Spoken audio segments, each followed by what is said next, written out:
Magandang umaga sa inyong lahat. Malugod na pagtanggap sa St. Joseph Parish, Gagalangin sa ika-6 ng umagang banal na misa sa pagdiriwang ng liturhiya ngayong Martes ng ika-20 linggo sa karaniwang panahon.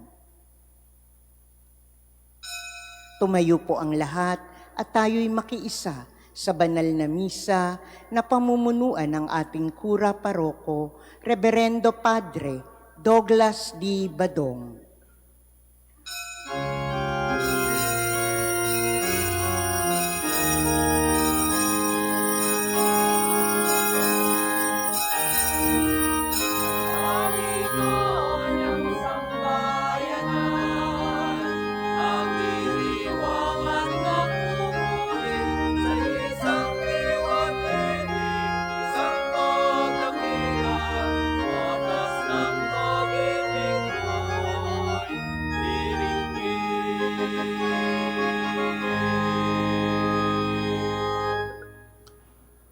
Sa ngalan ng Ama at ng Anak at ng Espiritu Santo. Amen. Ang pagpapala ng ating Panginoong Hesukristo, ang pag-ibig ng Diyos Ama, at ang makikipagkaisa ng Espiritu Santo naway sumainyong lahat. At sumaiyo rin. Mga kapatid, aminin natin ang ating mga kasalanan upang tayo'y maging marapat gumanap sa banal na pagdiriwang. Inaamin ko sa mga pangyarihang Diyos at sa inyo mga kapatid na luba ako nagkasala sa isip, sa salita at sa gawa at sa aking pagkukulang. Kaya isinasamo ko sa mahal na Birheng Maria, sa lahat ng mga anghel at mga banal, at sa inyo mga kapatid na ako'y panalangin sa Panginoong ating Diyos. Kawaan tayo ng makapangyarihang Diyos, patawarin tayo sa ating mga kasalanan at patnubayan tayo sa buhay na walang hanggan. Amen. Panginoon, kaawaan mo kami. Panginoon, kaawaan mo kami. Kristo, kaawaan mo kami. Kristo, kaawaan mo kami. Panginoon, kaawaan mo kami. Panginoon, kaawaan mo kami. Manalangin tayo. Ama naming makapangyarihan, lingid sa aming paningin ang mga inihanda mo para sa mga nagmamahal sa iyo. Padaluyin mo sa amin ang agos ng iyong pag-ibig upang sa pagmamahal namin sa iyo ng higit, makamtan namin ang iyong mga pangakong di malirip na hindi pa sumasagi sa isip namin o panaginip. Inilulog namin ito sa pamamagitan ni Jesucristo kasama ng Espiritu Santo, magpasawalang hanggan. Amen. Pagbasa mula sa aklat ni Propeta Ezekiel. Sinabi sa akin ng Panginoon, Tao, sabihin mo sa pinuno ng Tiro na ito ang ipinasasabi ko sa kanila. Sa iyong kapalaluan ay sinabi mong isa kang Diyos, nakaluklok kang parang Diyos sa gitna ng karagatan, bagamat ang totoo'y hindi ka Diyos, kundi tao lamang. Pinipilit mong abutin ang isipan ng isang Diyos, akala mo'y matalino ka pa kay David, ay Daniel. Akala mo'y alam mo ang lahat ng bagay kahit ano pang lihim. Sa dunong mo't kaalaman ay nagkamal ka at nakapagbunton ng pilak at ginto. Sa iyong ngang nalalaman sa larangan ng kalakal, patuloy na lumaki ang iyong kayamanan. Dahil dito, naging palalo ka. Kaya naman, ito ang ipinasasabi ng Diyos na Panginoon. Pagkat pilit mong ipinapantay sa Diyos ang sarili, ipalulusob kita sa pinakamalupit na kaaway ng daigdig. Wawasakin nila ang lahat ng ari-arian mo na pawang kinamtan sa tusong pamamaraan. Ihuhulog ka niya sa ilalim ng walang hanggan. Papatayit ihahagis sa pusod ng dagat. Sa harap kaya ng mga papatay sa iyo, ay masasabi mong, ikaw ay Diyos. Noon mo malalamang ikaw pala ay tao lamang at may kamatayan. Parang aso kang papatayin ng mga dayuhan. Akong Panginoon ang may sabi nito. Ang salita ng Diyos. Salamat sa Diyos. Nasa pasya ng may kapal ang buhay at kamatayan. Nasa pasya ng may kapal ang buhay at kamatayan. Ipinasya ko nang sila'y lipulin at pawiin sa alaala ng madla, ngunit di ko tututulan ang kanilang kaaway, ay maghambog at sabihin, Nasa pasya ng may kapal ang buhay at kamatayan. kami ang lumupig sa kanila at hindi ang Diyos nila.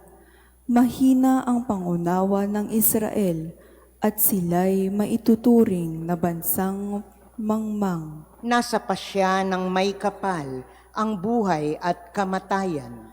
Paanong ang 1,000 ay matutugis ng isang tao at mapipigilan ng 20,000? Sila'y pinabayaan ng Diyos na poon. Itinakwil na sila ng kanilang dakilang Diyos. Nasa pasya ng may kapal ang buhay at kamatayan. Darating ang araw ng aking pininingil at paghihiganti. Hanggang sila'y humapay at mabuwal pagkat ang wakas nila ay malapit na. Ililigtas ng poon ang kanyang bayan.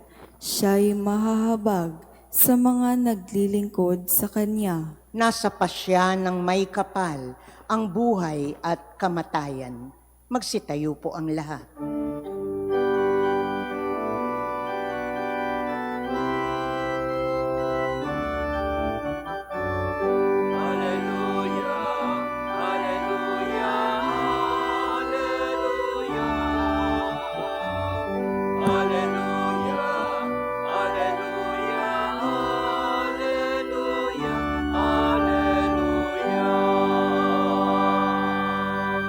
Si Kristo ay naging dukha upang tayo'y managana sa bigay niyang pagpapala.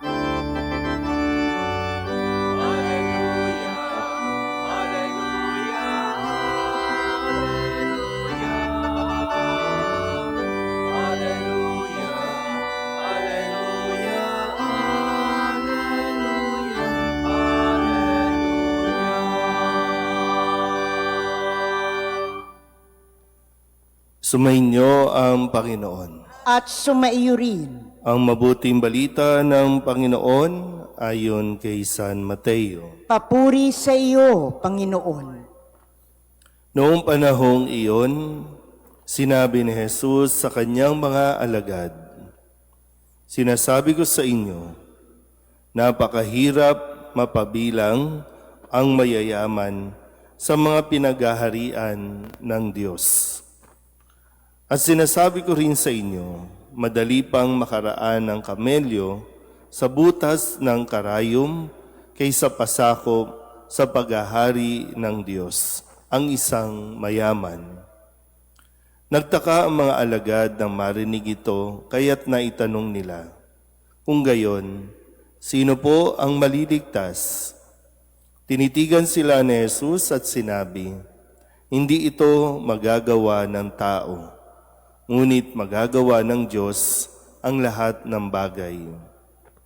At nagsalita si Pedro, "Tingnan po ninyo, iniwan namin ang lahat at kami sumunod sa inyo. Ano po naman ang para sa amin?"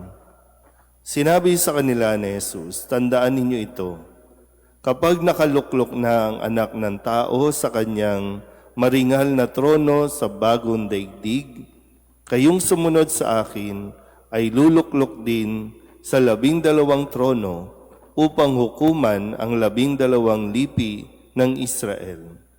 At ang sino mang magtiis na iwan ang tahanan, mga kapatid na lalaki at babae, ama, ina, mga anak o mga lupain alang-alang sa akin, ay tatanggap ng makasandaang ibayo at pagkakalooban ng buhay na walang hanggan. Ngunit maraming una na magiging huli at maraming huli na magiging una. Ang mabuting balita ng Panginoon. Pinupuri ka namin, Panginoong Heso Kristo. Isang magandang umaga po sa inyong lahat. Dalangin po natin ang kaligtasan ng marami, lalo tigit na tuloy-tuloy pa rin ang pagbuhos ng ulan at nawa ay mas maging ligtas po ang bawat isa, lalo tigit sa mga lugar na lubog sa baha. Sa atin pong narinig na ebanghelyo, karugtong ng tanong ng isang mayamang lalaki kahapon kung paano ba magkakaroon ng buhay na walang hanggan, at nagtapos iyon ang kanilang usapan ni Jesus sa pag-anyaya sa mayamang lalaki na humayo, ipagbili at ibahagi ang kanyang mga ari-arian sa mga mahihirap, at yung lalaki umalis na malungkot dahil siya'y labis o sobrang yaman. Kaya ngayon, sa pagpapatuloy din, ito yung sinasabi ni Kristo, napakahirap mapabilang ang mayayaman sa mga pinaghaharian ng Diyos. So, paano yan? Lahat tayo gusto natin yumaman. Kahit nga matanda na, pumipila pa sa loto kasi nagbabaka sakali na maka-jackpot. Kung sinasabi sa atin na yung hinahangad ng tao, ito din pala magpapahamak sa kanya, masama bang yumaman? Masama ba? Wag na tayong magtrabaho. Di lahat tayo, maghintay na lang tayo ng ayuda. Kakatanggap lang naman at kaka-release lang ng mga ayuda. So, yun ba yung ating dapat na unawain? Napakaraming biyaya sa mundong ito na ipinagkakaloob din naman sa tao. Lahat nga binigay sa tao eh. Pero bakit nga ba nagiging, pag subukan natin na unawain, bakit mahirap makapasok ang isang mayaman sa kaharian ng Diyos? Sa tingin niyo po. Kasi sabi, kung titingnan din natin sa konteksto din ng unang pagbasa sa aklat ni Propeta Ezekiel, sabi dito, ipinasasabi ng Panginoon sa mga pinuno ng Tiro doon sa lupaing iyon na sa kanilang kapalaluan ay sinabi nilang isa kang Diyos. Nakaluklok kang parang Diyos. So, ito marahil dahil sa karanasan din naman natin, kapag ang isang tao yumayaman, napakalaking pagbabago sa kanyang pagkatao o pag-uugali. Of course, mayroong hindi naman, depende rin kasi sa kakayanan ng tao. Mayroong tao na kahit na yumayaman, nananatiling mapagpakumbaba. Kahit na yumayaman, nananatiling umaasa sa Diyos. Pero mayroong mga yumayaman na konting yaman pa nga lang ay kung umasta ay parang Diyos.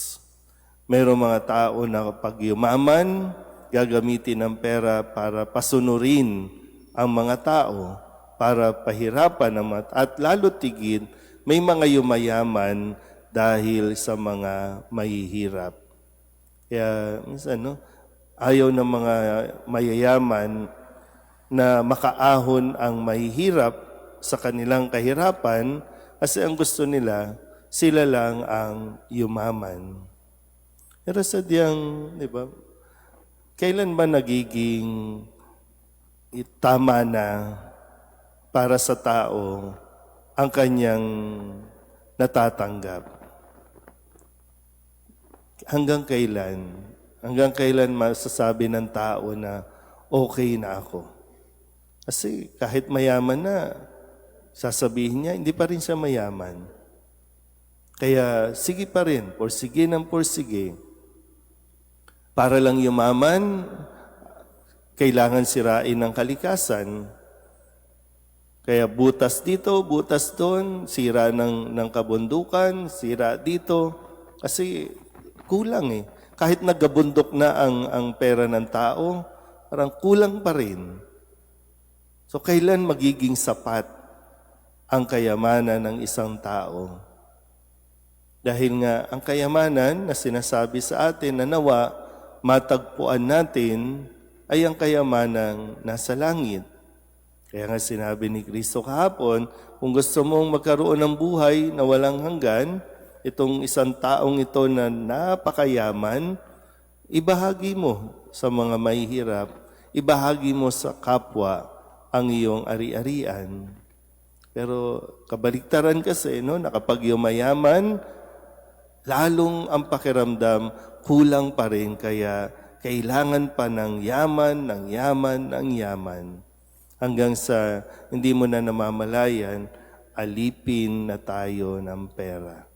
Alipin na tayo ng kayamanan na dapat tayo bilang tao ay alipin ng Diyos. At bilang alipin ng Diyos, dapat sumunod tayo sa Diyos.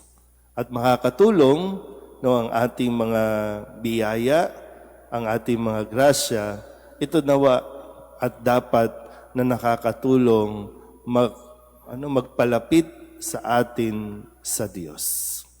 Muli, hindi masama maging mayaman, pero kung sakaling ito ang nagiging dahilan ng ating pong paglayo sa Diyos, hanggat may panahon pa, tigilan na natin. Amen.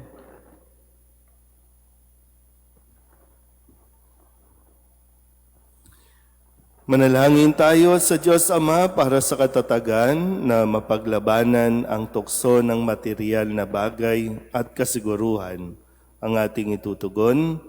Panginoon, dinggin mo ang aming panalangin. Panginoon, dinggin mo ang aming panalangin. Ang simbahan naway magbigay saksi sa halaga ng makalangit na kaharian. Manalangin tayo sa Panginoon. Panginoon, dinggin mo ang aming panalangin. Ang mauunlad na bansa naway magbahagi ng kanilang likas na yaman sa mga mahihirap na bansa at huwag nila silang pagsamantalahan. Manalangin tayo sa Panginoon. Panginoon, dinggin mo ang aming panalangin. Ang mga Kristiyanong namumuhay sa karangyaan naway maging matalino sa paggamit ng kanilang kayamanan ayon sa diwa ng pagbabahagi at pagmamahal. Manalangin tayo sa Panginoon. Panginoon, dinggin mo ang aming panalangin.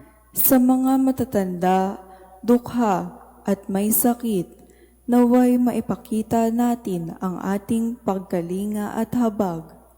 Manalangin tayo sa Panginoon. Panginoon, dinggin mo ang aming panalangin. Upang mamayani ang kapayapaan sa gitnang silangan at sa buong mundo, at ipag-adya nawa ang sangkatauhan sa karahasan, kasakiman, at pang-aabuso ng kapangyarihan na nagdudulot ng paghihirap at kamatayan sa marami. Manalangin tayo sa Panginoon. Panginoon, dinggin mo ang aming panalangin. Upang ang lahat ng mga nagdurusa dahil sa kalupitan ng digmaan ay daglian ng makaranas ng kapayapaan at mabuhay ng may kapanatagan at kalayaan. Manalangin tayo sa Panginoon. Panginoon, dinggin mo ang aming panalangin. Ang mga yumao naway makibahagi sa kayamanan ng kaharian ng Diyos. Manalangin tayo sa Panginoon. Panginoon, dinggin mo ang aming panalangin. Idulog din natin sa Panginoon ang ating mga personal na kahilingan at mga panalangin para sa ating mga pamilya. Kasama din ang mga kahilingan ng mga nanonood sa online. Lahat ng mga misang pasasalamat, special na intensyon, agarang paggaling ng mga may sakit, ang lahat ng mga kaluluwa na inihiling na ipagdasal sa misang ito.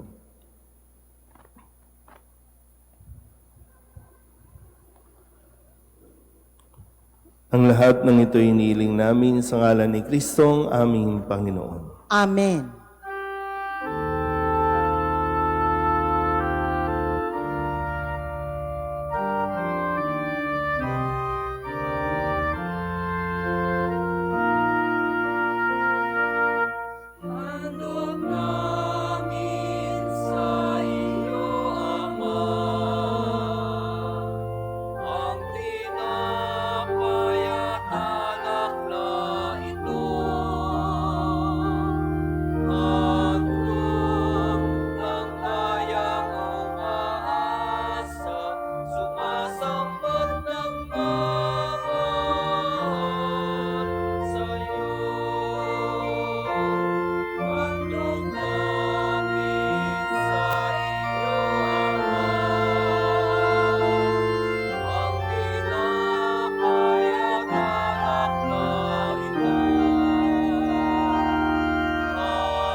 Manalangin kayo mga kapatid upang ang paghahain natin ay kalugdan ng Diyos Amang makapangyarihan.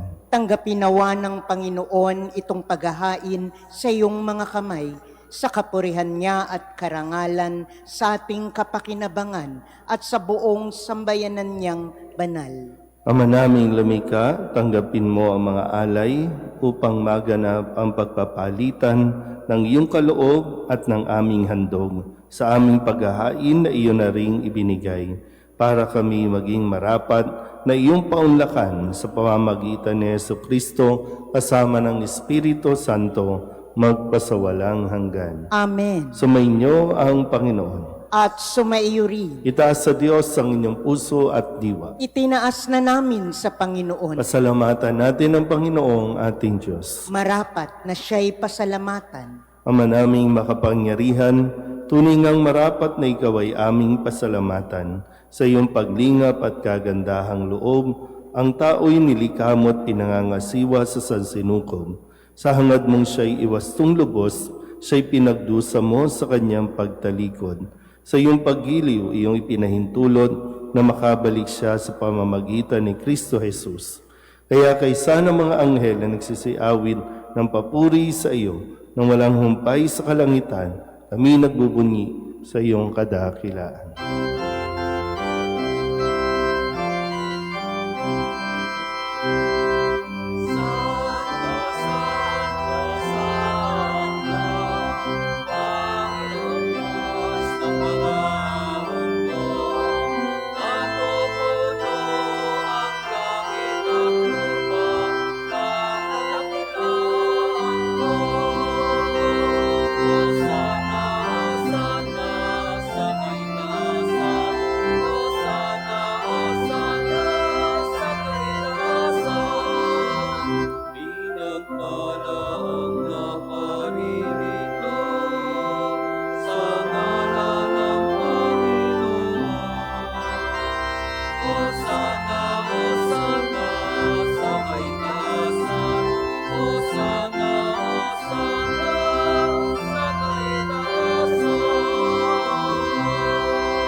Ama naming banal, ikaw ang bukal ng tanang kabanalan. Kaya sa pamamagitan ng iyong Espiritu, gawin mong banal ang mga kaloob na ito upang para sa aming maging katawan at dugo ng aming Panginoong Heso Kristo. Bago niya pinagtiis ang kusang loob na maging handog, inawakan niya ang tinapay, inasalamatan kaniya, pinaghati-hati niya iyon, iniabot sa kanyang mga alagad at sinabi,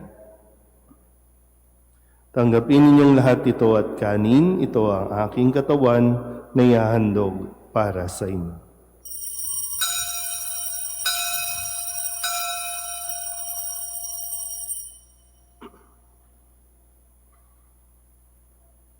Gayun din naman nang matapos ang hapunan, hinawakan niya ang kalis, muli kaniyang pinasalamatan, iniabot niya ang kalis sa kanyang mga alagad at sinabi, "Tanggapin ninyong lahat ito at inumin. Ito ang kalis ng aking dugo ng bago at walang tipan. Ang aking dugo na ibubuhos para sa inyo at para sa lahat sa ikapagpapatawad ng mga kasalanan. Gawin ninyo ito sa pag-alaala sa akin."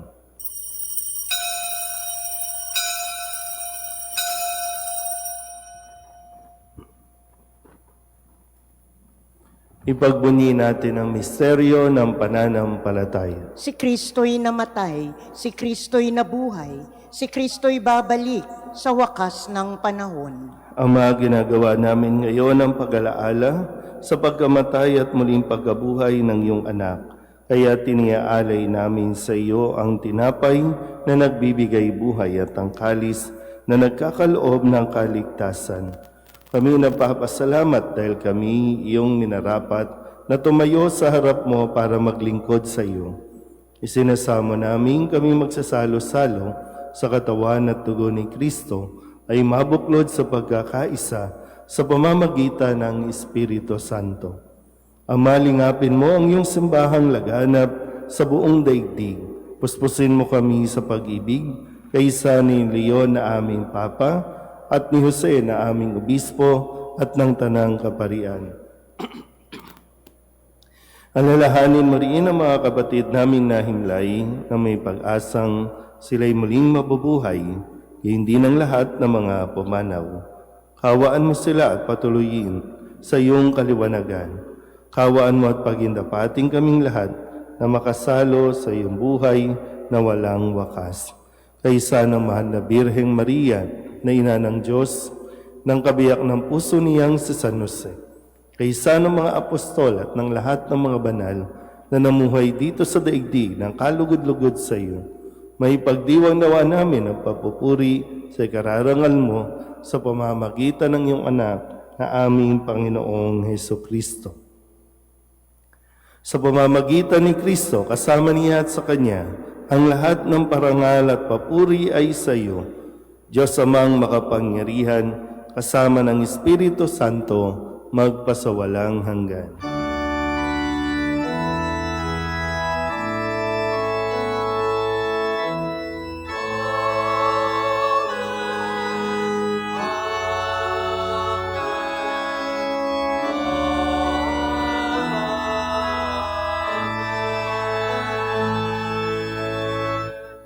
Sa tagubilin ng manakagagaling na utos at turo ni Jesus sa Panginoon natin at Diyos, ipahayag natin ang lakas loob.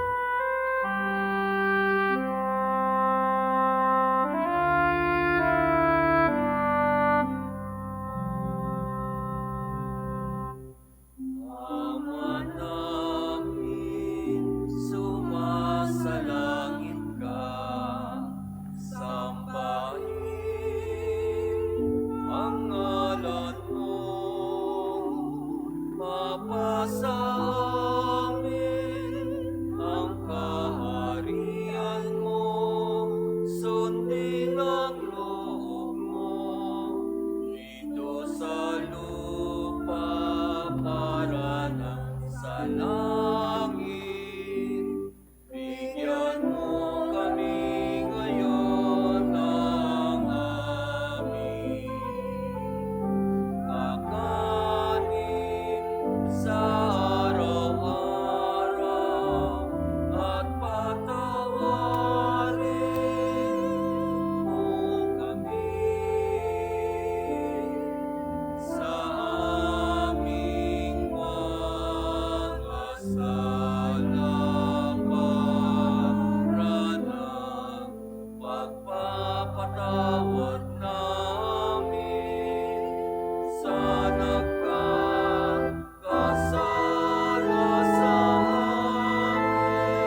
Hinihiling namin kami iadya sa lahat ng masama, pagkalooban ng kapayapaan araw-araw, iligtas sa kasalanan at ilayo sa lahat ng kapahamakan, samantalang aming pinananabikan ang dakilang araw ng pagpapahayag ng tagapagligtas naming sa Hesu Kristo. Sapagkat iyo ang kaharian at ang kapangyarihan at ang kapurihan, magpakailanman. Amen. Panginoong Hesu Kristo, sinabi mo sa iyong mga apostol, kapayapaan ang iniiwan ko sa inyo, ang aking kapayapaan ang binibigay ko sa inyo.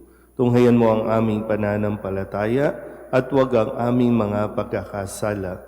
Pagkalooban mo kami na kapayapaan at pagkakaisa ayon sa iyong kalooban, kasama ng Espiritu Santo, magpasawalang hanggan. Amen. Ang kapayapaan ng Panginoon ay laging sumainyo. At sumaiyo rin. Magbigayan tayo ng kapayapaan sa isa't isa.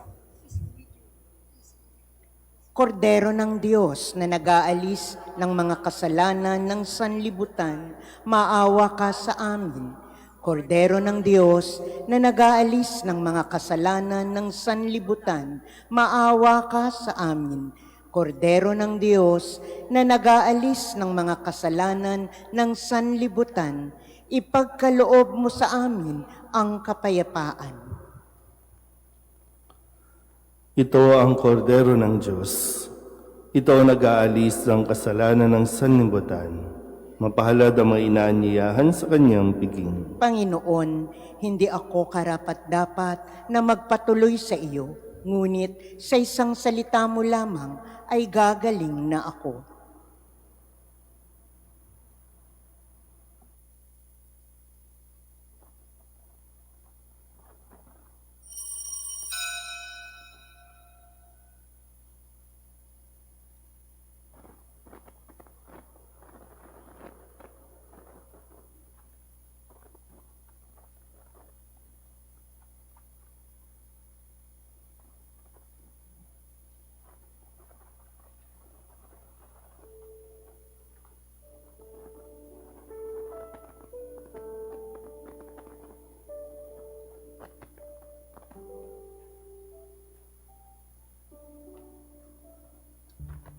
Magsiluhod po ang lahat para sa panalangin kay San Jose.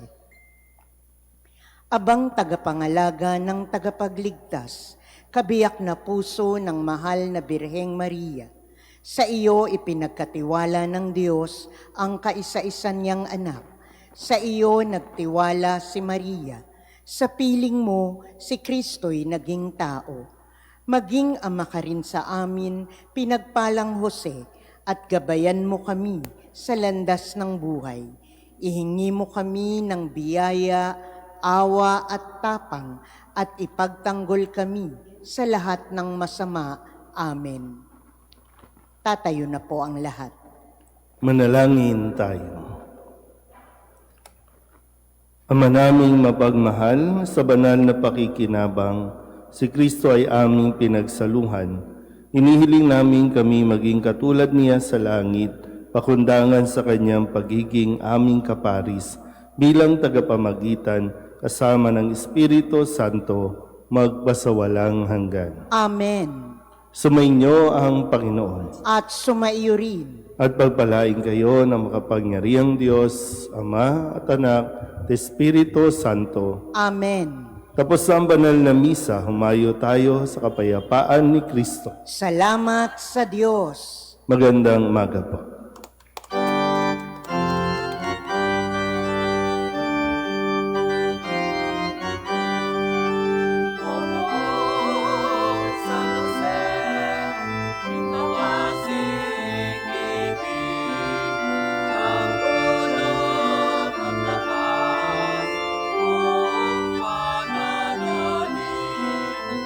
Kami